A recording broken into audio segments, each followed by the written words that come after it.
RTGA, mieux qu'une chaîne, un monde.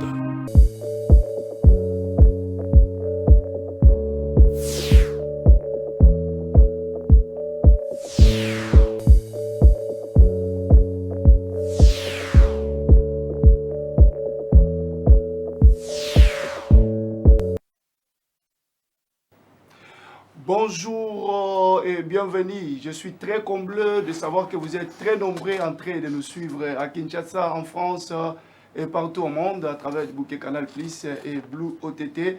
Je suis également très ravi aujourd'hui de vous présenter un invité aussi qui nous a honorés à travers de ces programmes de notre grande émission Que dit les droits.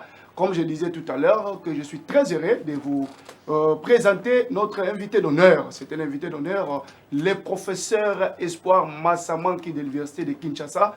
Il est professeur à la faculté des droits. C'est avec lui que nous allons aborder bien des questions aujourd'hui. Je pense que je vais déjà vous annoncer la thématique. Nous parlons aujourd'hui sur la compétence des juridictions militaires congolaises à l'égard des civils. La compétence des juridictions militaires congolaises à l'égard des civils. Je salue. Bonjour, monsieur le professeur. Bonjour, monsieur Salomon. Je disais que vous êtes professeur et vous êtes aussi avocat, vous êtes un acteur politique, mais aujourd'hui je vous reçois en qualité du professeur et de l'avocat. Oui. D'entrée de jeu, j'ai vu votre affiche, vous êtes maître de l'école aussi, maître de l'école Skiré. Skiré, c'est-à-dire quoi? Oui, effectivement, je suis initiateur d'une école de pensée en droit pénal que nous avons dénommée école Skiré. Skiré, c'est un verbe latin qui signifie savoir. Et donc, skiré, ça veut dire savoir. Et comme c'est le savoir en droit pénal, un savoir pensé en droit pénal. Ok. Oui. Voilà, c'est le professeur Espoir Massamanki. C'est un sujet vraiment très kilométrique que nous allons aborder cet après-midi. La compétence des juridictions militaires congolaises à l'égard des civils. Le professeur n'est pas seul, il est accompagné de ses assistants. En tout cas, nous sommes très heureux de vous recevoir, monsieur le professeur. Mais nous allons déjà, bien avant de toucher à certaines choses, est-ce que par rapport au sujet, j'ai une question, ce sont des questions vraiment kilométriques. Je pense que cette émission a un caractère très pédagogique, comme je dis toujours à mes téléspectateurs, que ça, l'émission qui dit le droit, c'est une école. Alors aujourd'hui, à travers vos interventions, parce que vous êtes doctrinaire, bien entendu, et je pense que vos avis comptent, et de l'expérience aussi que vous avez en tant qu'avocat. Mais ma question serait de savoir, pourriez-vous nous dire d'entrée de jeu, pour n'est-ce pas nous amener à une schématisation des idées, de la compétence intérieure des juridictions militaires en droit congolais à l'égard des civils. Bien entendu, il faut, en abordant cette question, parlez-nous en fait déjà aborder les concepts compétents de juridiction, parce que ceux qui nous suivent, ils ont peut-être du mal à comprendre c'est quoi une compétence. Dites-nous d'entrée de jeu, c'est quoi déjà la compétence de juridiction militaire au regard des civils? Parlez-nous un peu en long et en large. Ok, merci beaucoup, monsieur Salomon. Je suis très heureux d'être reçu dans le cadre de votre émission Que dit le droit. Et les sujets que nous abordons, c'est un sujet très technique, un sujet d'actualité, un sujet à la fois compliqué, simple et compliqué. C'est comme ce que Michel Virali appelait les ponts aux ânes. C'est des questions qu'on connaît, mais souvent on se pose toujours des questions, mais est-ce que c'est ça ou ce n'est pas ça? Effectivement, la question de la compétence, d'abord, la compétence, ça c'est, je peux définir ça de manière simple comme la capacité qu'a une juridiction de connaître d'une affaire. Et ça c'est de manière simple, une compétence judiciaire, c'est donc cette capacité qu'a une juridiction de connaître une affaire. Et on sait tous les juristes savent que la compétence, elle est d'attribution. Et nous, en matière pénale, cette attribution, elle est légale. La loi ici, c'est au sens large. Parce que même la Constitution est une loi. Mais si on va dans le sens strict, dans le sens de l'article 122.6 de la Constitution, on considère que la compétence doit faire l'objet d'une loi ordinaire, mais tout part de la Constitution. Et donc, le principe, c'est celui-là. Alors, parlant des compétences antérieures des juridictions militaires congolaises, je voudrais juste rappeler que nous avons aujourd'hui des juridictions militaires Mais ces juridictions ne sont pas nées aujourd'hui. C'est des juridictions qui datent. Et l'histoire de la justice militaire commence depuis 1886 par un décret de 1886 qui consacrait quelques juridictions qui avaient des compétences militaires. Et cette histoire a évolué de 98. On a eu un décret de 1958. On a eu un décret-loi de 1967. Et puis on est arrivé au décret-loi de 1972. Et à 72, c'est les codes de justice militaire qui finalement a été abrogé en 2002. Et aujourd'hui où nous parlons, nous avons les juridictions militaires qui sont régies bien sûr par la loi mère qui est la Constitution du 18 février 2006 qui pose les principes. Mais la loi qui continue de régir ces juridictions, c'est la loi de 2002 portant code judiciaire militaire. Merci beaucoup. Je pense que c'est une petite historique. Hein? Oui, c'est une petite historique parce qu'il fallait revenir sur cette justice militaire antérieure. Mais je pense que nous devons essentiellement discuter de cette loi qui nous régit aujourd'hui ou qui régit les juridictions militaires à ce jour. Et je pense que c'est ce qui est très important pour vos téléspectateurs pour arriver à donner les éléments qui sont très nécessaires par rapport à ces compétences-là. Merci, monsieur le professeur. Puisque nous parlons de la compétence, est-ce que vous pouvez nous dire quid de la compétence de juridiction militaire en temps de paix et en temps de guerre, au regard des civils, bien entendu? Quand est-ce que la juridiction militaire était compétente en temps de paix pour les civils? Et quand est-ce que les juridictions militaires sont compétentes en temps de guerre, bien entendu, toujours pour les civils? Merci. Je pense que c'est la question clé. C'est la question clé parce qu'il faut faire une restitution, comme vous avez dit que c'est une émission pédagogique. Je vais commencer par le fait que nous avons aujourd'hui un nouveau système judiciaire congolais. Et ce nouveau système judiciaire congolais a été instauré par la Constitution 18 février 2006 qui a créé 3 ordres juridictionnels, si on peut le dire, bien que concrètement, on a 2 ordres juridictionnels plus la Cour constitutionnelle. Apparemment, ça fait débat. Ben oui, ça fait débat, mais si on part de la logique selon laquelle un ordre de juridiction est constitué des juridictions, on se rendra vite compte que la Cour constitutionnelle est une juridiction unique. Mais c'est le vœu de la Constitution parce que c'est dit à l'exposé des motifs de la Constitution que le nouveau système judiciaire congolais a 3 ordres de juridiction. Nous les répétons comme ça, mais après, nous précisons sur les plans conceptuels qu'on ne peut pas en réalité parler des 3 ordres de juridiction. Et donc, nous avons un ordre qu'on appelle l'ordre judiciaire. Et c'est dans cet ordre judiciaire que nous situons les juridictions militaires, parce que l'article 153, alinéa 1er de la Constitution, qui institue l'ordre judiciaire, dispose que l'ordre judiciaire est constitué des juridictions civiles et militaires. Et ces juridictions civiles et militaires sont placées sous le contrôle de la Cour de cassation. Alors, c'est la Cour de cassation qui chapeaute toutes ces juridictions, ce qui fait que la toute première précision que je voudrais vraiment apporter à vos téléspectateurs et à de nombreux des juristes qui nous suivent, c'est que les juridictions militaires ne sont pas des juridictions exceptionnelles. Ce ne sont pas des juridictions trop extraordinaires. Ce ne sont pas des juridictions d'exception qui sont d'ailleurs interdites. Ce sont des juridictions spécialisées de l'ordre judiciaire qui sont chapeautées par la Cour de cassation.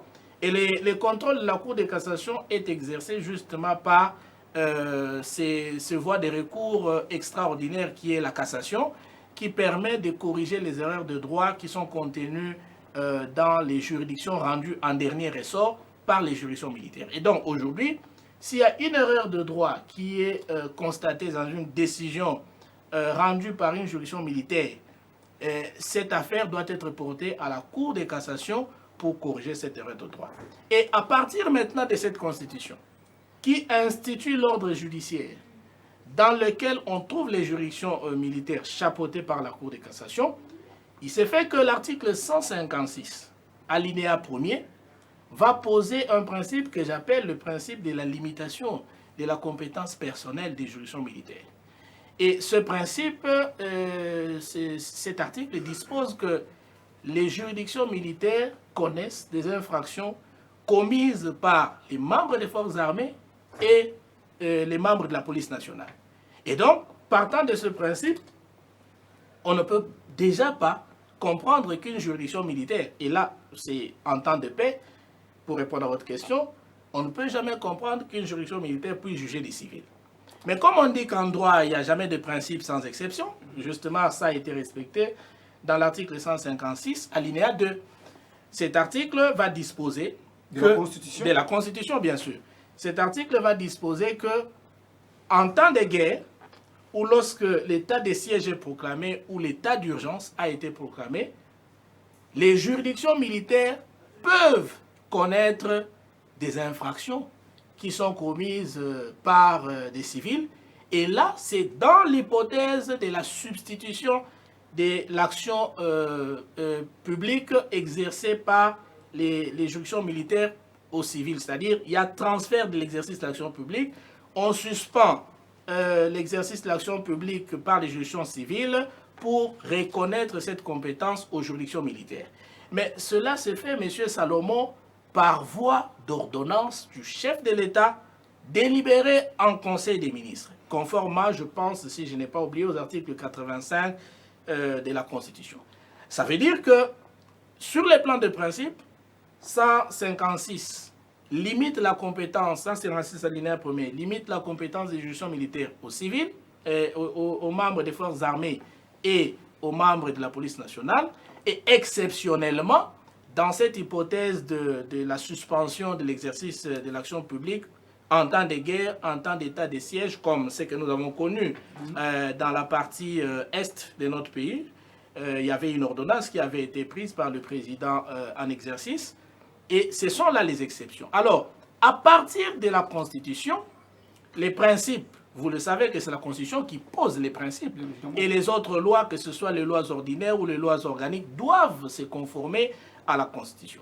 À partir de 2006, on a quitté finalement en 2013, puisqu'il fallait avoir une loi sur les juridictions de l'ordre judiciaire qui sont créées à l'article 153 alinéa 1er, comme nous l'avons dit, le législateur de 2006 va prévoir une compétence, va ajouter une compétence à la Cour d'appel. À l'article 91, il va considérer qu'il va reconnaître plutôt à la Cour d'appel la compétence de juger les crimes internationaux. Alors qu'avant 2006, ces crimes-là étaient jugés par les juridictions militaires. Et c'était dans le Code pénal militaire, dans le titre 5 du Code pénal militaire. Alors, l'idée, c'était de considérer que la Cour d'appel doit juger maintenant les civils qui commettent les crimes internationaux. Et que les juridictions militaires ne peuvent juger que les militaires ou les assimilés qui commettent les crimes internationaux. Alors, pour parfaire cette réforme, c'est finalement en 2015, lorsqu'il fallait que le Code pénal congolais, le Code de procédure pénale et le Code pénal militaire puissent être harmonisés pour être adaptés au statut de Rome de la Cour pénale internationale. Finalement, en 2015, le titre 5 du Code pénal militaire a été supprimé. Donc, c'est ce titre qui prévoyait les crimes internationaux. Les législateurs suppriment les titres 5 pour se conformer justement à cet esprit de l'article 91, mais également, les législateurs vont supprimer un article qui donnait aux juridictions militaires la compétence de juger toutes les infractions prévues dans le Code pénal militaire, même si elles sont commises par les civils. Et c'est l'article 207.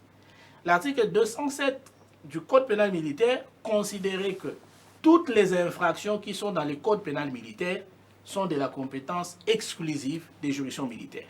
Et comme les crimes internationaux faisaient partie des crimes qui étaient dans le Code pénal militaire, même les civils qui commettaient les crimes internationaux étaient jugés devant les juridictions militaires suivant cette disposition. Et dans le titre 5, il y avait une disposition, l'article 161, qui considérait que lorsqu'il y a connexité en cas de commission des crimes internationaux, lorsqu'il y a connexité entre ces crimes et les autres infractions, il n'y avait que les juridictions militaires qui pouvaient juger. Ce qui faisait aussi que même les civils qui commettaient des crimes internationaux dans lesquels il y avait connexité, ils étaient transférés devant les juridictions militaires. Et ces deux dispositions, à ce jour, ont été supprimées, et c'est depuis 2015. Ce qui fait que les juridictions militaires ne peuvent pas prétendre juger les civils en considérant que ce sont des infractions militaires ou des infractions qui sont prévues dans le code pénal militaire, pour la simple raison que en 2015, on supprime l'article 161, on supprime l'article 207, on supprime tous les titres 5, et au jour d'aujourd'hui, le code pénal militaire ne prévoit plus les crimes internationaux. Ces crimes sont finalement prévus dans le code pénal ordinaire. On a ajouté les titres 9 au code pénal ordinaire, qui punit même ces crimes-là de la peine de mort. Et donc, déjà en 2015, on ne pouvait pas considérer que les juridictions militaires pouvaient encore juger les civils. Mais la réforme ne s'est pas arrêtée là. En 2017, le législateur a modifié le code judiciaire militaire, mais là, le législateur n'a modifié que deux dispositions. C'est l'article 115 et l'article 119. L'article 115 prévoit la question de la participation criminelle entre les civils et les militaires. Avant 2017, si un civil commet une infraction avec un militaire, le principe c'était que c'est la juridiction ordinaire qui les juge, mais avec deux exceptions. Sauf si c'est une infraction militaire, ou alors si on est en temps de guerre, en zone opérationnelle, état de siège ou état d'urgence. Maintenant, en 2017, là, l'intérêt de la réforme, pour se conformer justement à l'article 156, que j'ai rappelé ici, qui dispose déjà que les juridictions militaires ne peuvent juger que les membres des forces armées et les membres de la police nationale, l'article 115 a été modifié en retirant la première exception sur les infractions militaires. Ça veut dire qu'au jour d'aujourd'hui, depuis 2017, si un civil commet une infraction en participation criminelle avec un militaire, peu importe la nature de l'infraction, même si c'est une infraction militaire, les civils, les deux, doivent être jugés devant les juridictions ordinaires, donc devant les tripes, les TGI, la cour d'appel ou la cour de cassation, s'il y a des privilèges, oui, des juridictions civiles, bref. Alors la seule exception, et qui reste conforme à la Constitution, c'est l'état d'urgence en temps de guerre, en temps de situations exceptionnelles dans des zones d'opération. Là, ce sont des juridictions militaires qui sont compétentes, même s'il y a participation criminelle. Et donc, bref, aujourd'hui, à partir de la Constitution, en allant vers la loi sur l'organisation de l'ordre judiciaire, en passant par le code pénal militaire modifié en 2015, parce que ça a été modifié aussi en 2023, mais je prends la réforme de 2015, on y ajoute la modification de 2017 du code judiciaire militaire. Les juridictions civiles ne peuvent pas, en temps de paix, juger, les juridictions militaires plutôt, ne peuvent pas, en temps de paix, juger les civils. En temps de guerre, ils peuvent juger les civils, mais là, j'ai nuance. Il faut, parce que pour qu'il y ait guerre, il faut que les chefs de l'État puissent prendre une ordonnance de déclaration de la guerre. C'est là l'acte déclencheur de la guerre.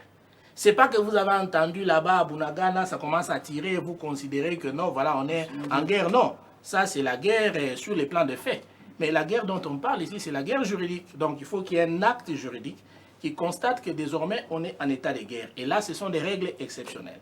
C'est la même chose avec l'état d'urgence. Il faut que ça soit programmé. S'il n'y a pas d'ordonnance, il faut que ça soit programmé. Mais même si c'est programmé, M. Salomon, il faut en plus que dans l'ordonnance de proclamation, le président de la République décide de suspendre l'exercice de l'action publique devant les juridictions civiles. Parce que si le président de la République se limite à programmer l'état d'urgence, mais dans l'ordonnance des proclamations ou dans une autre ordonnance, le président de la République ne suspend pas l'exercice de l'action publique, les juridictions militaires ne peuvent pas non plus exercer l'action civile, l'action publique sur les civils. Donc il doit préciser, l'ordonnance doit préciser. L'ordonnance doit préciser, parce que c'est cette disposition de suspension de l'exercice de l'action publique devant les juridictions civiles qui donnera aux juridictions militaires la compétence justement de pouvoir juger ce genre d'infractions. Et je précise en disant que pour montrer également à ceux qui pensent que la justice militaire c'est une justice qu'il faut supprimer, non.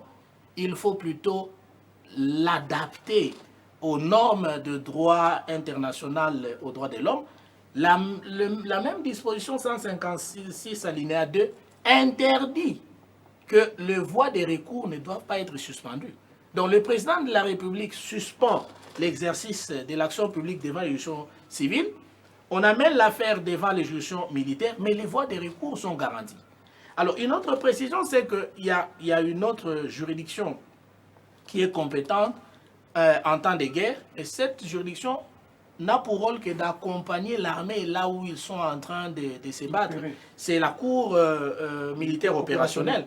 Et cette cour-là, elle n'est pas non plus automatique. Elle doit être implantée par une ordonnance du chef de l'État. Donc ça n'a jamais été opérationnel jusqu'à aujourd'hui? Non, c'est une cour circonstancielle. C'est-à-dire que quand on est en guerre, le président de la République, en plus d'une ordonnance proclamant peut-être la guerre, peut prendre une autre ordonnance instituée. Il y a un cas que j'ai recensé en 2008.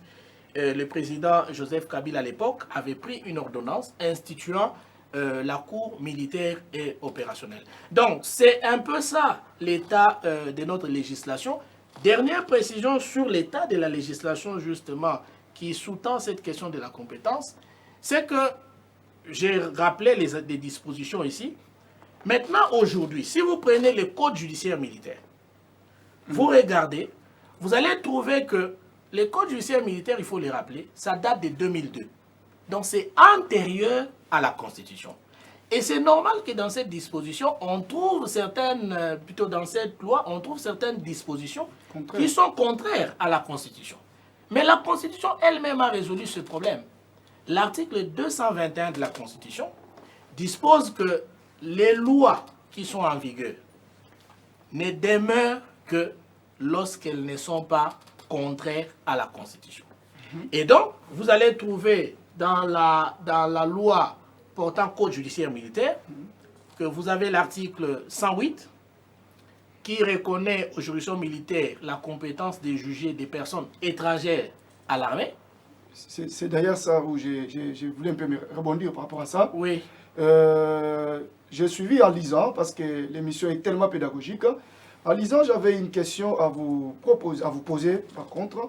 Quelle est votre approche au regard de l'article que vous venez de citer, l'article 108 du Code judiciaire militaire congolais, hérité de l'article 121 de l'ancien Code de justice, qui dit, de l'ancien Code de justice militaire du 25 septembre 1972, qui dit les personnes non revêtues de la qualité de militaire, employées dans un établissement ou non, dans un service de l'armée, ou dépendants du ministère de la Défense, sont justiciables des juridictions militaires pour des infractions commises au sein de l'armée ou dans l'exercice de leurs fonctions. Quelle est votre approche par rapport à cela pour, n'est-ce pas, rebondir aussi à ce que vous étiez en train de...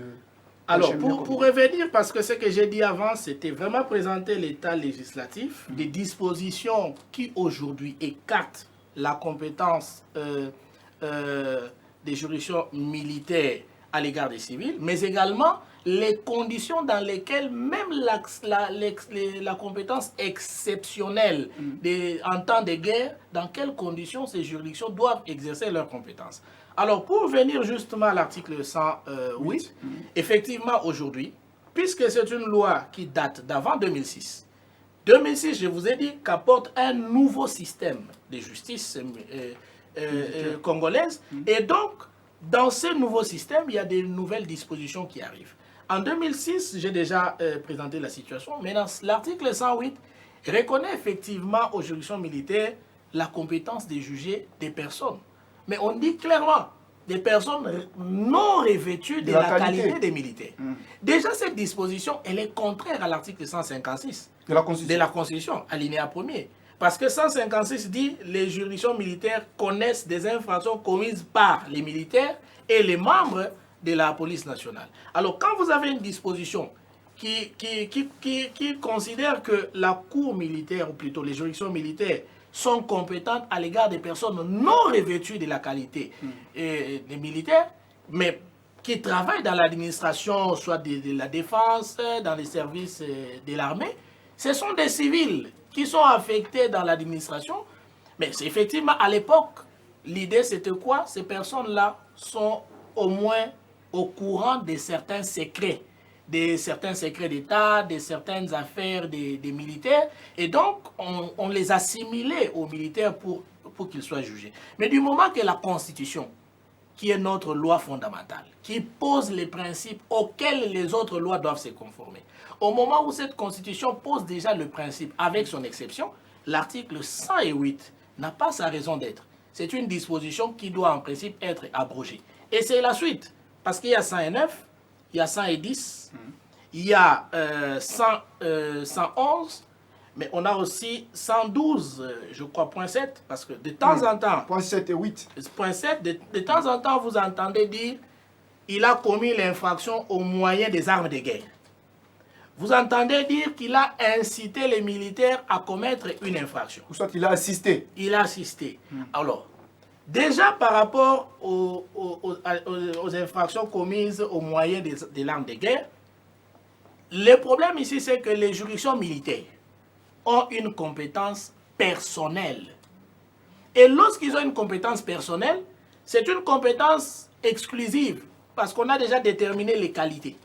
On a les militaires et les policiers. Ça veut dire que si vous ne rentrez pas dans la catégorie des militaires, si vous ne rentrez pas dans la catégorie des policiers, vous ne pouvez pas être justiciable devant les juridictions militaires en temps de paix et exceptionnellement en temps de guerre. Et donc, même si vous avez commis l'infraction au moyen de guerre, au moyen d'une arme de guerre, cela ne donne pas à la cour, à une juridiction militaire, la compétence de juger des civils.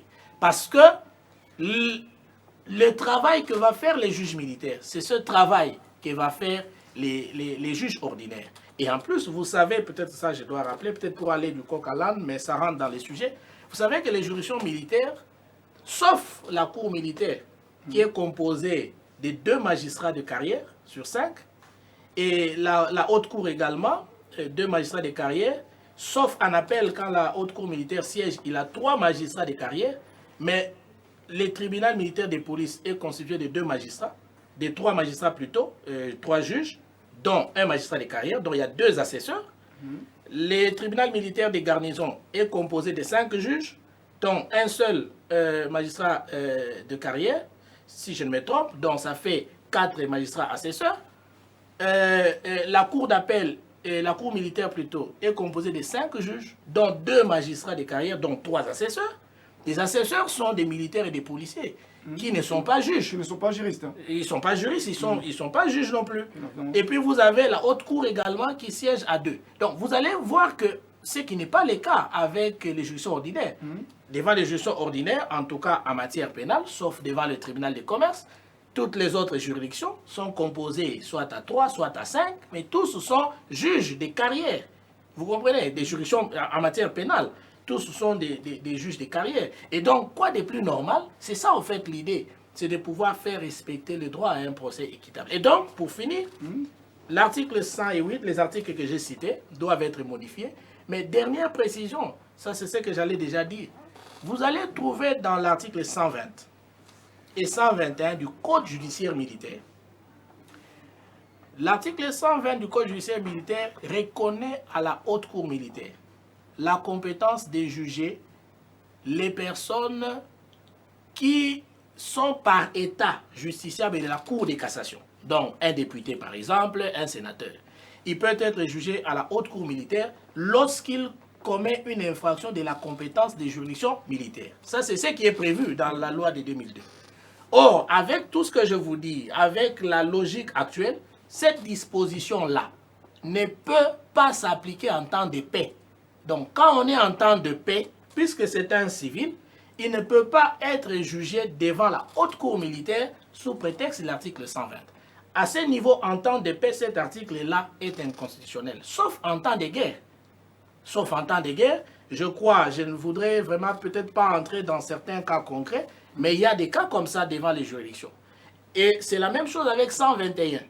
121, toujours du Code judiciaire militaire, reconnaît la compétence à la cour militaire de juger les personnes qui, par État, sont justiciables de la cour d'appel. Notamment un député provincial peut être jugé, il a les privilèges de juridiction à la cour d'appel, et par rapport à 121, s'il commet une infraction de la compétence des juridictions militaires, on les juge à la cour militaire. Mais là aussi, en temps de paix, ce n'est plus possible parce que la voie est fermée aux juridictions militaires en temps de paix de pouvoir juger des personnes qui ont la qualité de civils. Merci beaucoup, monsieur le professeur. C'est le professeur Espoir Massamanki Izuri de l'Université de Kinshasa. Monsieur le professeur, puisque vous êtes doctrinaire, je vais avoir votre avis, puisque vous avez aussi abordé la question sur la période exceptionnelle, surtout en temps de guerre, où il y a, le chef de l'État, par voie d'ordonnance, a décrété un état d'urgence. Est-ce qu'il y a aussi question de la compétence territoriale qui se pose? Est-ce qu'on peut juger quelqu'un qui a commis, une personne qui a commis une infraction, par exemple, à l'est de la République où il y a l'état d'urgence? Est-ce qu'on peut le juger à Kinshasa? S'il a commis une infraction passible de la, compétent plutôt de la peine ou soit de la juridiction militaire? La question, elle est pertinente parce que, effectivement... Parce que nous assistons au procès actuellement. Oui, effectivement, actuellement, il y a beaucoup de procès. Mais je voudrais bien donner aux juristes la matière. Merci. Et qu'il revienne à chaque juriste de l'appliquer au cas concret. Alors, sur le plan de droit actuel, j'ai rappelé ici, nous avons effectivement l'état d'urgence à l'est de la République. Mais cet état d'urgence n'est pas sur toute l'étendue de la République. C'est sur la partie menacée où on est agressé. Parce que je rappelle ici que moi j'ai fait ma thèse sur les crimes d'agression, donc c'est une question qui m'intéresse. Alors, lorsque le président de la République prend une ordonnance suspendant l'action publique des juridictions civiles, cette ordonnance ne s'applique que dans les territoires sur lesquels l'ordonnance d'état d'urgence s'applique. Et dans les cas d'espèce, l'état de siège, je crois que ce n'est pas l'état d'urgence, je crois que c'est l'état de siège. L'état de siège a été décrété dans la partie est du pays. Et ce sont, en principe, ces juridictions-là, les juridictions civiles de cette partie, dont l'action publique est suspendue. Et c'est aussi les juridictions militaires de cette partie qui doivent exercer la compétence pour les infractions commises par des personnes qui doivent être jugées par les juridictions militaires. Ça, c'est le principe. Alors, ce qui fait qu'on ne peut pas, en principe, délocaliser, sauf si on considère que c'est une audience foraine, qu'un tribunal peut siéger devant les juridictions militaires, ça existe aussi. Mais je voudrais quand même préciser une chose. Lorsque c'est la haute cour militaire qui doit connaître de cette infraction, vous savez qu'on n'a qu'une seule haute cour militaire.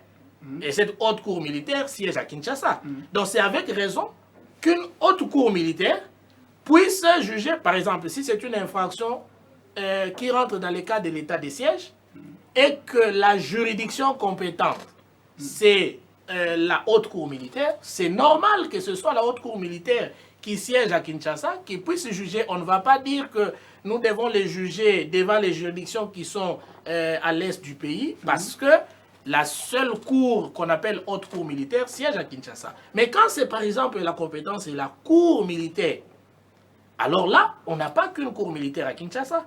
On a une cour militaire parce que c'est provincial, la compétence et les ressorts il est provincial.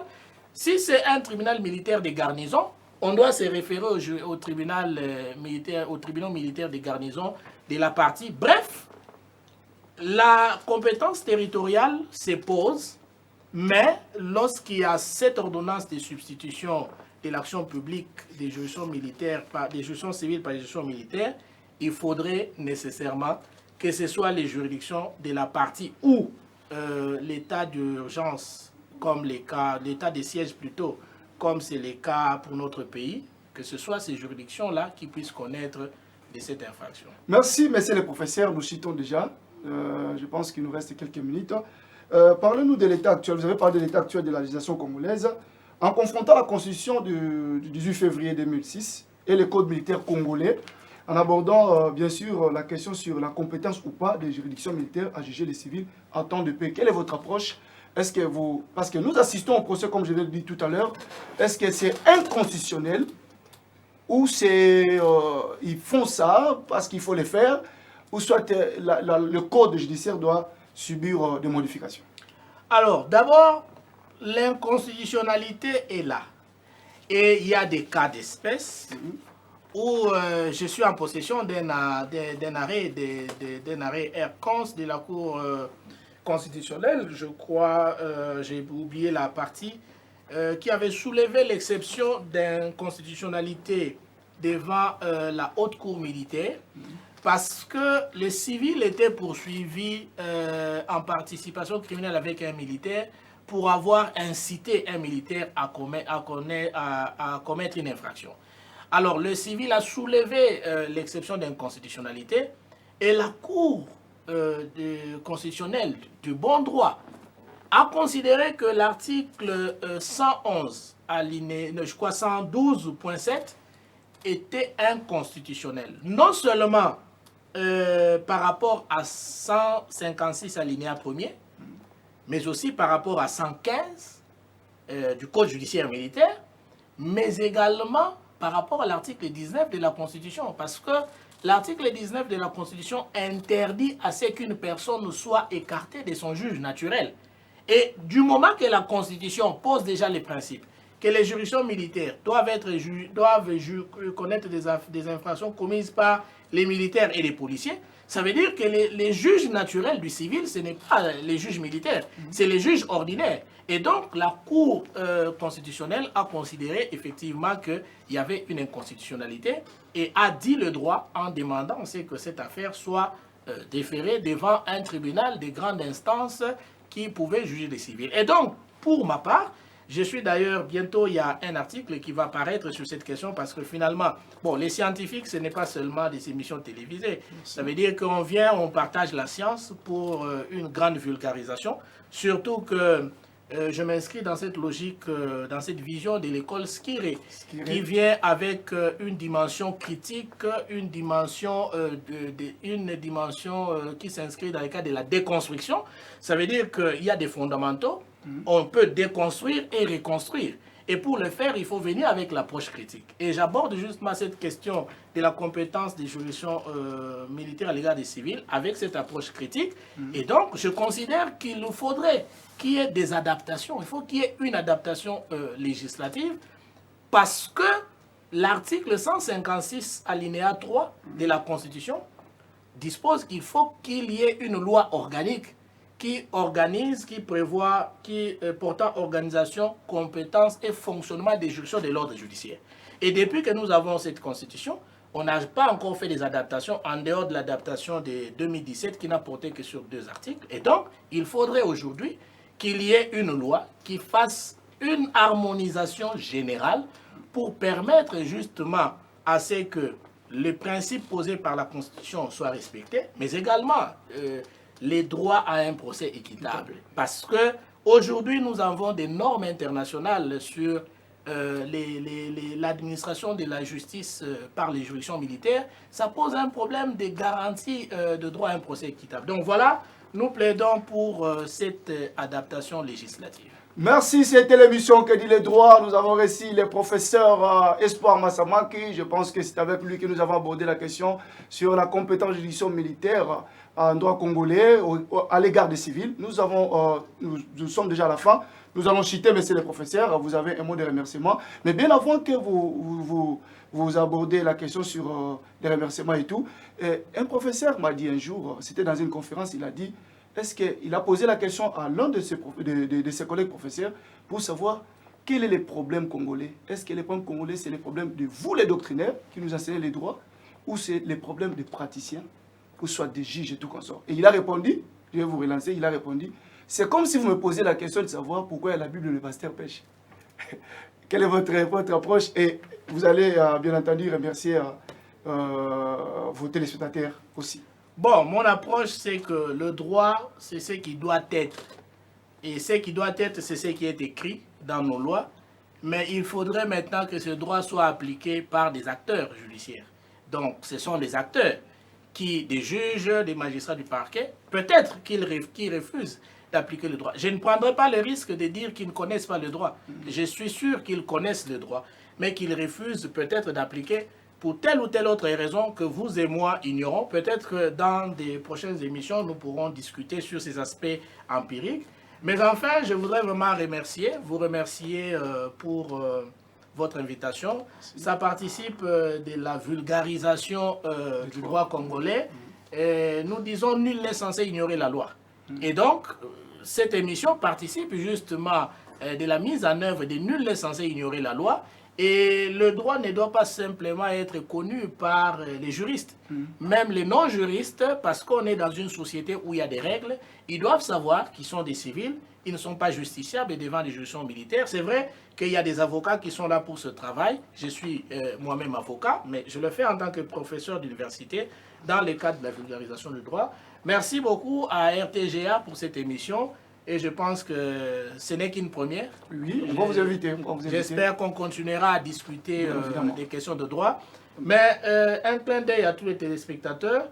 Nous invitons tous les amoureux du droit et surtout du droit pénal à pouvoir nous contacter à travers l'école Skiré.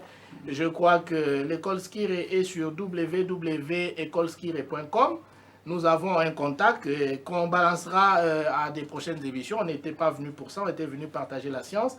Mais si vous voulez continuer la discussion sur cette question, l'école Skiré est disponible. Il suffit de taper sur Facebook école Skiré. Vous avez notre page qui est certifiée. Vous vous abonnez et vous suivrez les restes de la discussion. Je vous remercie, M. Salomon. Merci beaucoup. C'est la fin de notre émission. Merci, professeur, pour avoir honoré notre invitation. Nous étions tellement honorés de votre présence, de votre intervention. Je remercie la coordination. Je remercie M. Tantoa Chitenge.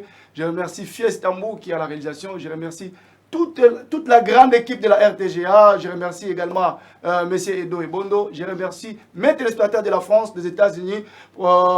Juste tout à l'heure, je viens de recevoir vos messages. En tout cas, cela montre que vous êtes de cœur avec nous. En tout cas, je vous remercie. Je remercie tout le monde. Que Dieu bénisse la République. Au prochain numéro. Ciao. Merci. Okay, merci beaucoup. Merci.